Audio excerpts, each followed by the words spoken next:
क्या होगा अगर मैं आपसे कहूं कि एक बार स्वयं भगवान श्री कृष्ण ने भगवान शिव के बारे में ऐसी सच्चाई बताई थी जिसे सुनकर देवता, आर्षि और योद्धा तक स्तब्ध रह गए थे।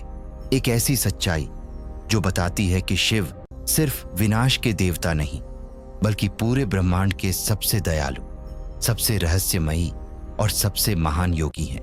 और जब कृष्ण ने यह रहस्य खोला तो हर किसी की आंखें खुल गईं।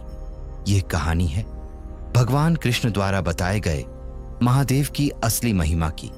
द्वारका नगरी में एक दिन विशाल सभा लगी थी। सभा में आर्षि, मुनि, योद्धा और कई राजा उपस्थित थे। वहीं पर एक ऋषि ने भगवान कृष्ण से प्रश्न किया, हे माधव, आप स्वयं नारायण हैं, पूरी सृष्टि आपके चरणों में झुकती है, लेकिन फिर भी आप बार बार शिव जी की आराधना क्यों करते हैं? पूरा सभा भवन शांत हो गया।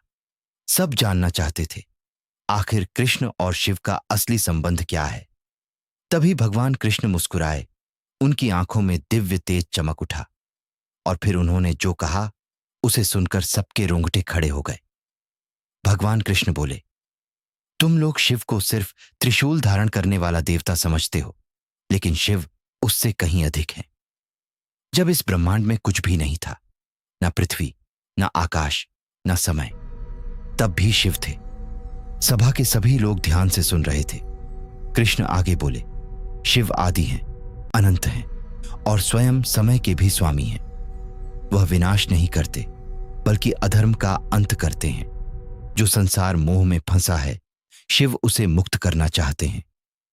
भगवान कृष्ण ने आगे कहा, क्या तुम जानते हो, समुद्र मंथन के समय जब हलाहल विष निकला था तो पूरा ब्रह्मांड कांप उठा था।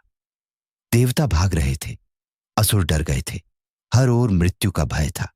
तब कोई आगे नहीं आया, लेकिन शिव आए। उन्होंने बिना अपनी चिंता किए पूरा विष स्वयं पी लिया। सभा में बैठे लोगों की आंखें भर आईं। कृष्ण बोले, यही शिव हैं जो दूसरों को बचाने के लिए स्वयं दर्द सह लेते हैं, जो दुनिया के दुख अपने गले में रोक लेते हैं। इसीलिए उन्हें नीलकंठ कहा जाता है। तभी एक राजा ने पूछा, लेकिन प्रभु, यदि शिव इतने महान हैं तो वे श्मशान में क्यों रहते हैं? भगवान कृष्ण मुस्कुराए, फिर बोले, क्योंकि शिव उस जगह भी जाते हैं जहां जाने से दुनिया डरती है। श्मशान हमें याद दिलाता है कि शरीर नश्वर है, अहंकार, धन, सुंदरता सब यहीं समाप्त हो जाते हैं, और शिव वही हैं जो मनुष्य को मोह से मुक्त करना चाहते हैं। सभा में बैठे लोग अब मौन हो चुके थे। तभी एक आर्षि ने पूछा, हे कृष्ण, क्या आप शिव से बड़े हैं? सभा में सन्नाटा छा गया। भगवान कृष्ण मुस्कुराए और बोले, जो शिव को मुझसे अलग समझता है वह सत्य को नहीं जानता। शिव और मैं अलग नहीं हैं। जहां शिव हैं वहां मैं हूं, और जहां मैं हूं वहां शिव हैं। हम दोनों एक ही सत्य के दो रूप हैं। यह सुनते ही पूरी सभा भावुक हो गई।